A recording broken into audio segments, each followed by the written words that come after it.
It's a different look at the life of one of the most famous and successful and popular boxers in the history of the sport.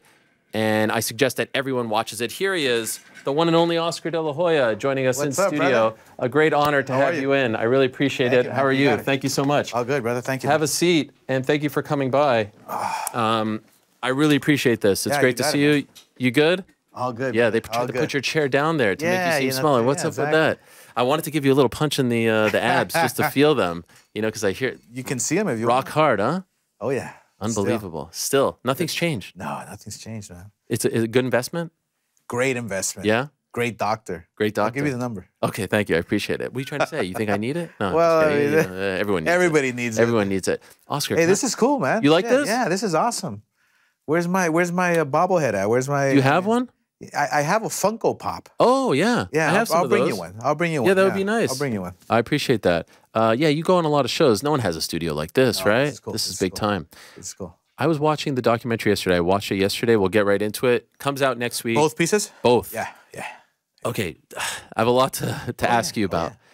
Oscar, in this day and age, you know this, there's a lot of athlete-produced documentaries, and they're all kind of filtered. Sugar-coated? Yes. Yeah.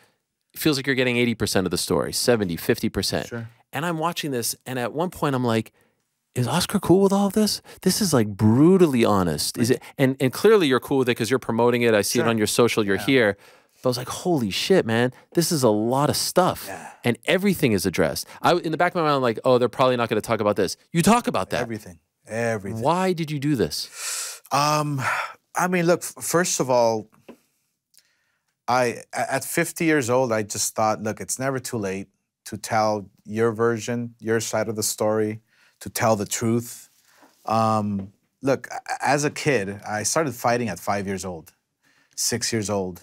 And I was already conditioned to be a champion, to be a role model, to be the hero of the people, of my family at that age. And so I felt it, that people started treating me differently.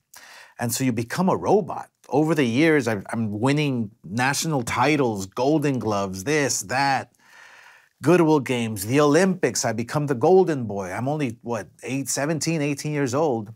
And you have to do what people tell you. And I'm a shy kid from East LA, you know, I don't say much, I'm quiet, I'm shy. And everybody's just controlling me, you know? Everybody's trying to like get a piece of me. And I have no say, I have no word, I'm just going with the flow. And so now, after I retired, I get lost, right? I start getting into alcohol and drugs and this and that and women and I lose myself. And for some strange, miraculous reason, I lift myself back up and I do the work. You know, I went through the rehabs. I went through, you know, I must have been depressed like 10 times over now that I think about it, you know, with the whole mental health issues and this and that. And so I just thought, look, now that it's still a work in progress, because I'm not saying that, oh yeah, I'm great. No, it's still a work in progress, but I'm doing good, you know? And at 50, I said to myself, it's never too late. It's never too late to get your life back. Wow. Yeah. Was this your idea or did someone approach you about doing like a tell-all documentary? It's been my idea for years. I just wasn't prepared for it. You know, I wasn't ready to tell the truth. If I would have done this 5 years ago, 10 years ago, it would have been sugar-coated. Right. It would have been, you know, I would have, you know, half-assed it. So everything happens for a reason. And today and now I can tell my story and be honest and be transparent and be proud of it. Is it terrifying? Like some people have seen it, but like come Monday, everyone will be able to see it. It's scary. It's scary. So are you nervous? Because usually you come out with a doc, you're like kind of celebrating. Sure. But like, are you nervous about it? Are you anxious about it? I'm anxious. I'm anxious and nervous. I don't regret it. There's no regrets whatsoever. But, you know, when my kids see it, you know, when my people who are closest to me, when they see it, they're going to be like, holy shit, we didn't know this. And so, but to me, it's like, it's just liberating, you know? It's like, it was a whole the process was all just therapeutic.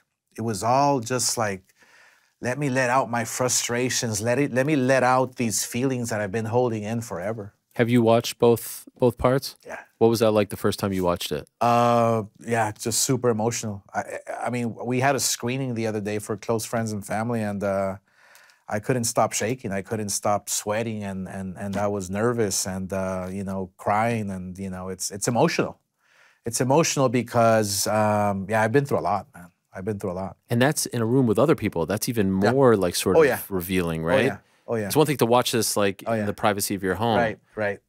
I Well, can't imagine. when I watch it on Max when it comes out Yeah. on the 24th and 25th, yeah, I'm gonna watch it with my girlfriend, and I'll probably still be crying and emotional, and but it's like a big weight off my shoulders, you know.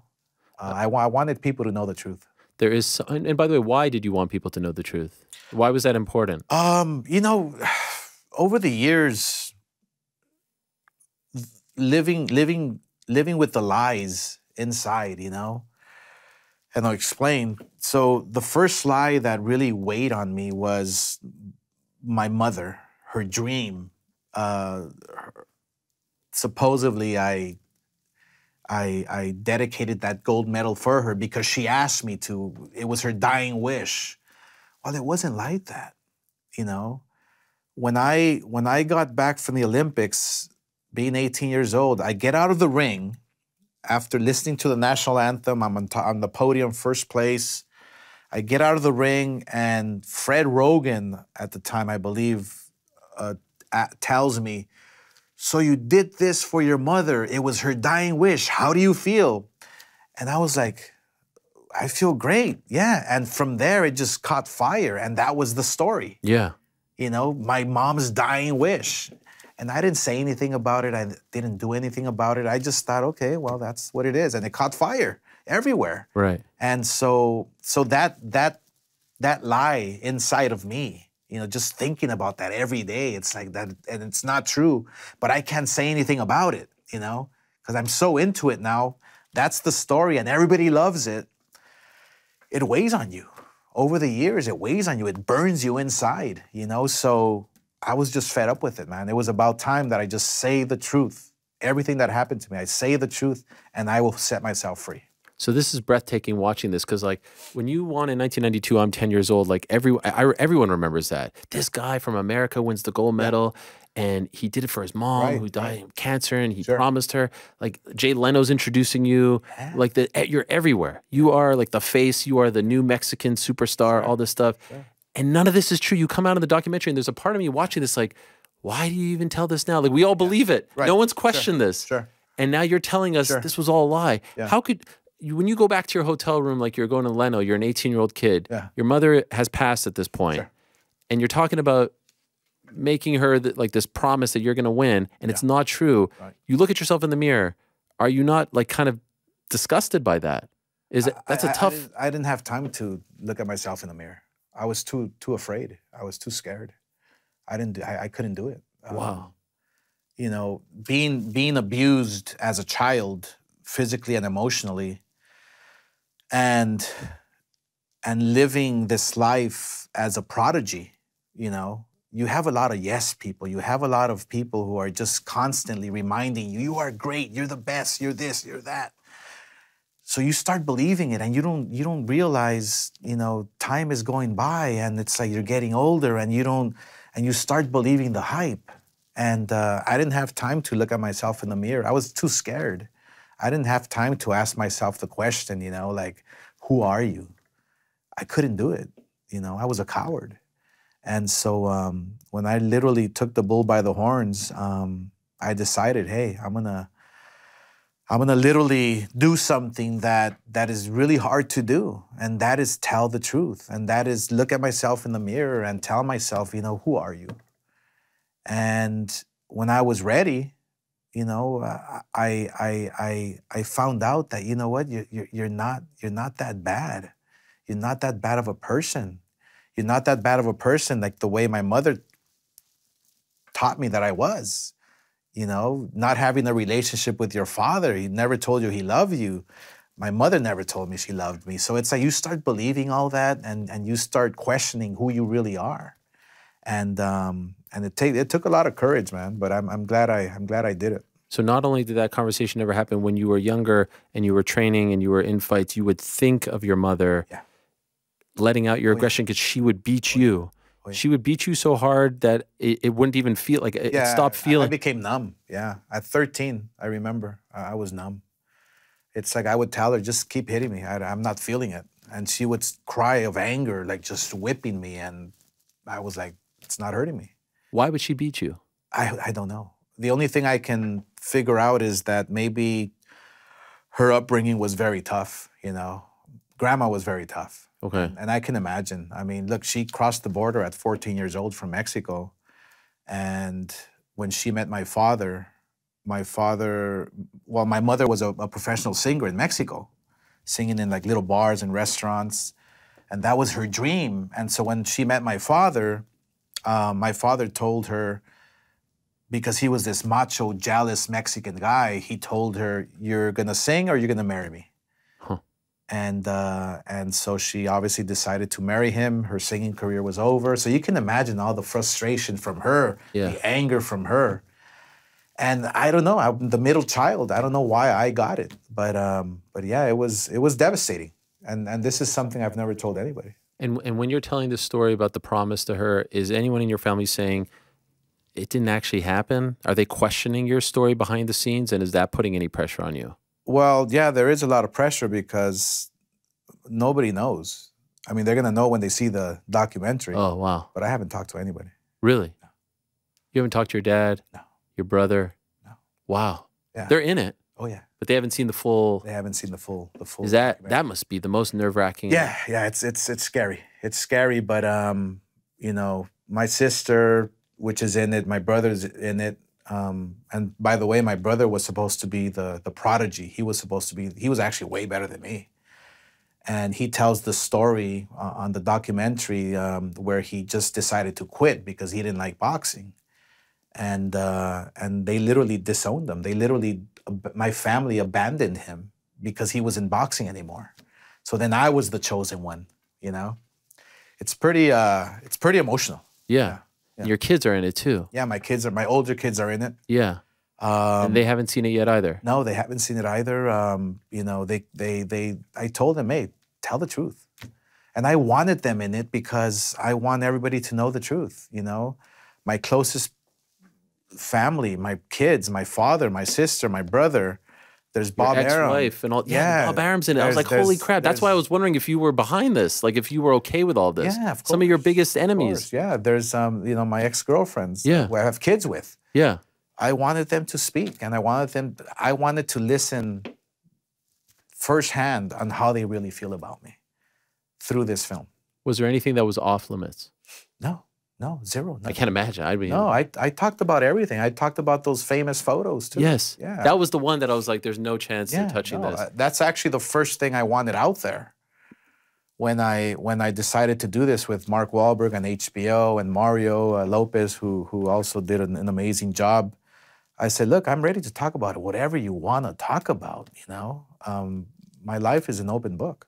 These are the photos that came out of you in the attire. Yeah, with lingerie and this and that. And I'll tell you we got that girl here from New York that leaked those photos. I'm not gonna get into it, but you know, we found her somewhere like in Costa Rica hiding out, and she said the truth of exactly what happened. You know, was it hard to find her? I don't know. The producers or the director found her somewhere, which was incredible because she's literally hiding out. She's hiding because of this? Yeah. When's the last time you spoke to her? Years, I mean. Do you have any interest in talking to her? No. This is the woman that took the photos. This is the woman that apparently took the photos. Apparently there were like 3 girls there. Okay, you have no recollection? No recollection. Zero? I was loaded. I was, you know, I was just, I don't know. I just can't remember. I was drugged up. I was drinking, this and that. Can't remember. Wow. And these came out, and then actually you got someone to say that they were fake. Oh, yeah. You got someone to do like a Of whole course. thing. I have a whole machine behind me. I'm in the peak of my career, right? And we're like, holy shit, wait, how are we gonna make these things disappear, these photos? Well, let's hire this forensic, I don't know what he was, Yeah. you know. He's like going through like He's pixel going by through pixel. everything pixel, and we convince him with money Oh. to say that they were fake. And the world believed it, that they were photoshopped, and we were home free. And guess what happens? I'm married at the time. My wife is angry at me. She's fed up with me because I'm left and right cheating on her and this and that. She convinces me to go on national TV and tell the truth. That's how it happened. Yeah, that was the one in Spanish, right? Yeah. The one in, yeah. Well, why did she want you to do that? Just because she didn't believe you? Because she wanted me to look like a fool. She wanted me to, she wanted to get back at me. And I did it. And you did it. Do you regret doing that? No. At the time, no. I think there's a certain feeling you get when you tell the truth. Right. You know? But what was incredible is that I was so big at the time, popular and making money and this and that I couldn't do any wrong. Mm. I think I sold more pay-per-views because of it. Right. Which was crazy. Right. So yeah, those times, man. I mean, you can imagine all the feelings I had and confusion and just guilt and this and that. There were some pretty confusing times for me. Did you learn a lesson from, like, meaning that stuff happens, do you just go back to the partying and stuff, or were you so scared that you're like, I'm not going to do this anymore? I went back. You just went back? I didn't care. You didn't learn any lesson? Yeah, I didn't learn a lesson. Not at all. I'm 23, 24. Come on, I'm unstoppable. I'm indestructible. I'm like, nobody can take me down. You know, you have that mentality. It's childish, yes, but that's exactly what I was living. You know? Do you have any regrets? Like, do you regret this? Some people will say, like, nah, that was my life. Yeah. Do you wish you could do all of this over again? Not do it over. I mean, the only part I regret is the being absent for my kids. Mm. How many kids do you have? I have 6. 6. I have 6 kids. How many different? 4. 4. 4 moms. Yeah. And how many have you been in their lives?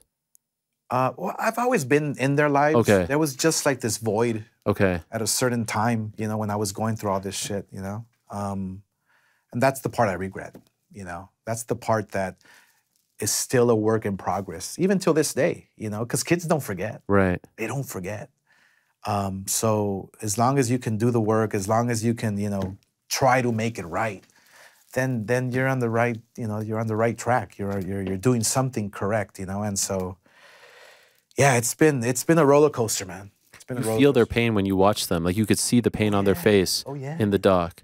What is it like for you? My boy Devin. Yes. Oh man. He said he wanted to punch you. Bless his heart. Yeah, exactly. Of course. And you know what's funny is that I can identify, because when I told my father that I love him like 2 years ago, I felt this like rage and anger, where it's like I wanted to punch him because he wasn't there for me. Mm. Because emotionally he was like just absent, And so when I told him I love him, he like hugged me and he started crying and he told me he loves me, and it wasn't that bad, And I can see it in my boy Devin's eyes. Like, man, he was hurt. He was in pain. All he wanted was his father, and I wasn't there for him. It's tragic. It's just it's painful. It's painful. By the way, you telling your dad you loved him 2 years ago, was that the first time? Yeah. First time? Ever. Yeah. What prompted that? It's to set myself free, man. Set myself free literally from the shackles of pain. I told my mother that I loved her, but she was already gone. I went to her grave a few years back, and I had this big old letter that I prepared, like 5-page letter, and I got to the cemetery, and I was looking at her tombstone, and I crushed those papers, and then I just started crying, and I told her, I fucking hate you. That's how it started. Right. And then at the end, I was like, you know what? But I forgive you. And that's where I set myself free. Damn. Yeah, it was crazy. And your dad, when he reciprocated, was that the first time he had told you he loved you? Yeah, first time. Olympics, championships, never said it. Could always do better, he would Right. say. I could always do better. You watch the documentary, and there's a part where he says, well, yeah, when he fought Chavez, but if Chavez was younger, he would have kicked his ass. I'm like, oh, wait, that's my dad? That's the way he was to you, and probably even harsher behind the scenes. Tough, man, tough. There's a story that I talk about in the doc. My grandfather used to run with Pancho Villa. Okay. Pancho Villa is like this revolutionist who in Mexico, you know, he was kind of like the Robin Hood, Okay. you know, way back in the 30s, 40s. So he used to run with him, you know, and you can imagine how tough my grandfather was. So the only story that I know about my father is that when he was 6 years old, my grandfather would tie him to a tree with chains and whip him. Jeez. Because he wouldn't go herd the cows late at night.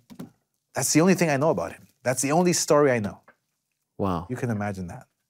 What's your relationship like with him now? It's good. It's good? You talk? I've never heard the words from his mouth again Okay. that he loves me, but I know he does. And it's good, actually. We have a good communication, good, you know, with all my kids, too. It's like it's all... The 6 kids, you have a relationship with them? Yeah, it's all good. It's all good? Yeah. Really? Yeah, They have forgiven? I don't know if they've forgiven. Okay. That's a whole different... Okay, that's different, yes. But, yeah, it's good. I mean, you know, yeah. By the way, during this period, are you talking to a therapist, or No. you don't seek help? No. Have you ever talked to someone about all this? Bro, I've done therapy for practically all my life. Okay. Yeah. I've been through rehabs. I've been through this and that, and I think all of that prepared me for this moment right now. Yeah. Are you talking to, like, do you have therapy now, or No, you're good? No, I feel good, man. I feel good.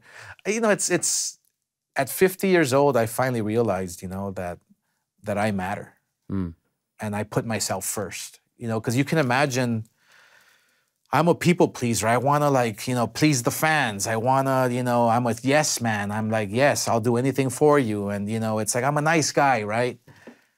But at the end of the day, it's like, oh, shit, wait, what about me? I just forgot about myself, about my feelings, you know? And finally, I'm doing that, you know? I'm finally doing that. You know, I have a best friend with my girlfriend who understands me, who takes care of me, who respects me, who loves me. All I need is love and a hug, you know? That's it. It's crazy. How did you guys meet?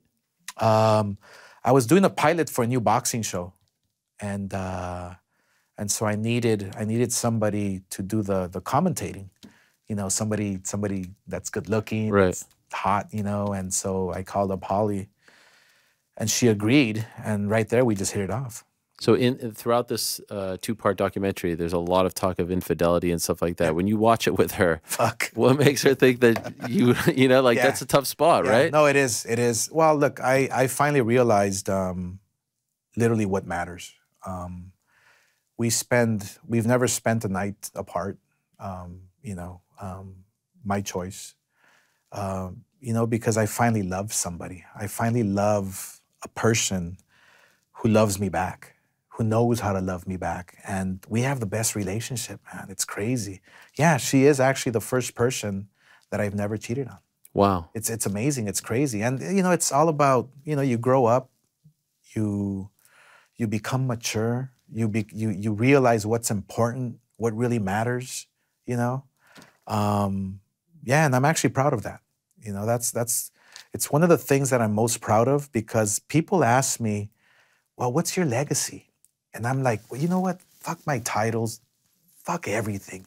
My legacy that I want to cement here on this earth is being able to tell my girlfriend when I'm 85 years old, we did it. She's going to be my legacy, because that's the only relationship that I will take care of and nurture and really and have a real connection with, you know? That's my legacy right there. How long have you been together? 2 years. 2 years and you haven't cheated? 0. This is like the longest stretch by far. Oh, yeah. Like, not even close? Nah, 0. Wow. Not even here. What, not even thinking? No. That's great. Yeah. By the way, for someone who listens, you're still in the boxing game now, you're a promoter. Yeah. Throughout the doc, you're talking about, I lied about this, I lied about that. And so the natural question is, why should anyone believe you today? Why are you not lying today when you were lying 20 years ago in your prime? Do you know what I mean? Oh yeah, yeah. I'm just growing up, man. That's it. I'm growing up, you know.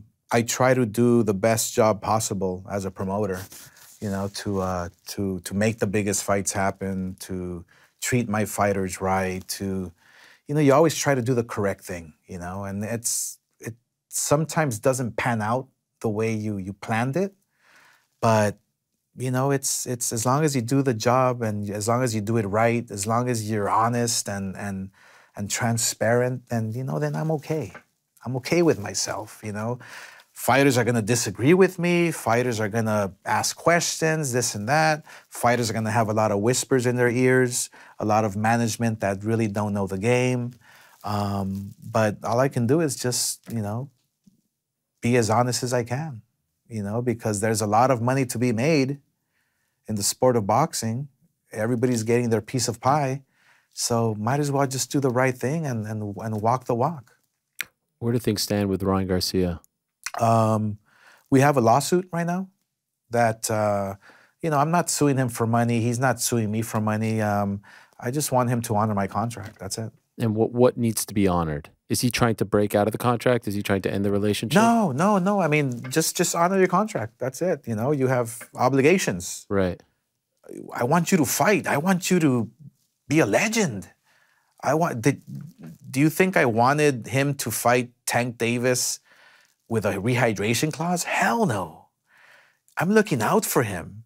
But he has people that are whispering in his ear, oh, Oscar's bad. Oh, go with this other promoter who will take care of you more. You'll make more money. Well, guess what? Ryan just made $30 million plus. You know, I'm not doing anything wrong here. I'm trying to create a legend. What better person than me to guide your career, to mold you into this superstar boxer who people will respect?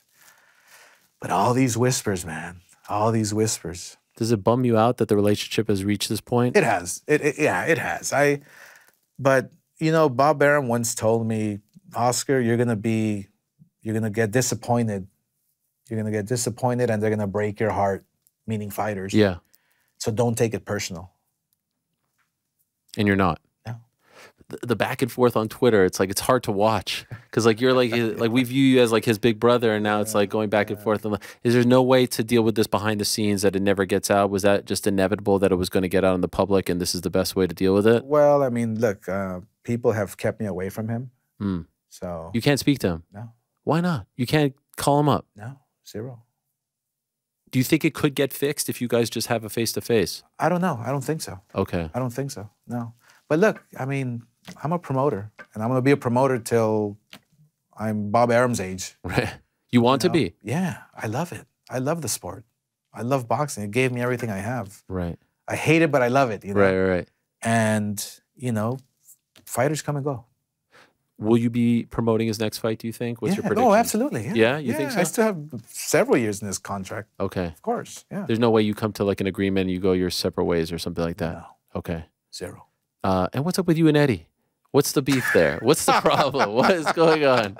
Why the beef there? You guys go back and forth. Eddie, huh? Yeah, I know you call it. Lonesome Eddie. Why? What's the problem? No, look, I mean, obviously there's stuff I really can't talk about because of business, but look, he's a great promoter in Europe, in the UK. Just let me do my job here and let me take care of business, and you know, because obviously he doesn't know the market here. He's not building anything. I mean, he literally just spent, I don't know how many millions of dollars of DAZN's money and still hasn't built anything. You know, what fighter has he built other than, I don't know, maybe 2 or 3 that are from Europe that do not resonate here in the US? So let me do my job. Let me build my champions here. Let me promote the biggest fights like Mayweather. I promoted all these guys like the Bronze Bomber and Errol Spence and Canelo. let me do my job. You know, I discovered Ryan Garcia. I have like 10 other kids that are coming up that are going to be amazing. Let me do my job here in the U.S. Let me promote here, and you know, you stay in the U.K. That's it. Do you feel like it makes the relationship with DAZN awkward because you're both under the DAZN umbrella and you want to do your thing and you feel like he's intruding on the territory? Well, no, that's what it feels like. It doesn't really matter, because when I used to promote on HBO, and Don King was promoting on HBO, and Bob Arum was promoting on HBO, we were all like coexisting, and we were all promoting great. We were promoting the platform. We were promoting great fighters, and you know, there was a piece of pie for everyone. So it's he just doesn't understand the market.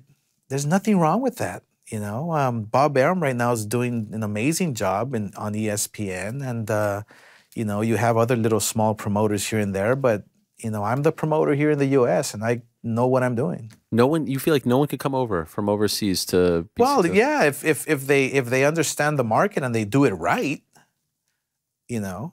The problem is that he's not doing it right. Okay. Would you ever co-promote with him? Yeah, if there's a fight maybe that we can work on, like for instance, I'm working on a fight now with Jaime Munguia and Benavides. Yeah. I'm talking to his representatives, to Benavides' representatives, but there's whispers that Berlanga wants to fight Jaime Munguia. Yeah, if the opportunity presents itself and we can sit down and talk, and look, business is business. I have no problem talking to somebody that wants to do business and wants to create champions and build superstars. I have no problem with that.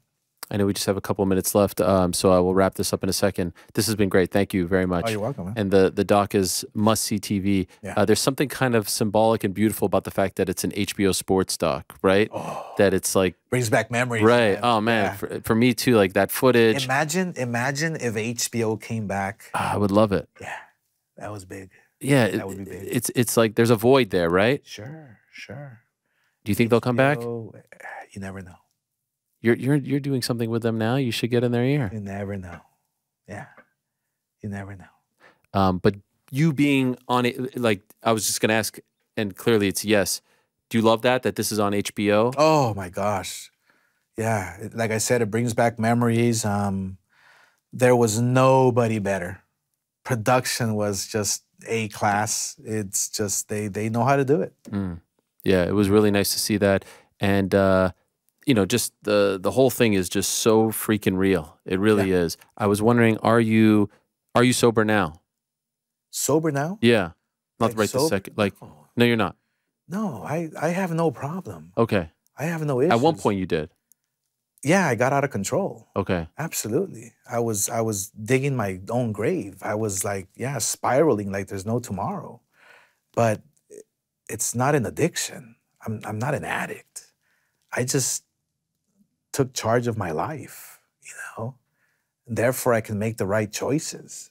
That's basically it. You know, I just, like I said, needed love and attention from somebody who loves me. Life is balance, man. That's it. Congratulations. July 24th. It's called The Golden Boy on HBO, 9 p.m. Eastern. That's part 1. Part 2, July 25th, 9 p.m. Eastern on HBO. But if you have Max, there's the poster right over there. I like that. All that glitters may not be gold, or whatever that tagline is. My eyesight is not that good. 9 p.m. Max on July 24th. You could see both parts back to back. Man, The first part is crazy. You're gonna, the first part and the cliffhanger at the end, but the second part, I think it's the best documentary that I've ever seen, because it's not sugar-coated. You know, it is not. You see everything, and it's like, whoa. And it's like hit after hit after hit. It's crazy. Yes. Good luck. Thank you for coming in. I really appreciate it. We're going to take a quick break. Here's my conversation with Rampage Jackson. From Monday, we'll be back in a moment with Juliana Pena. Do not go anywhere.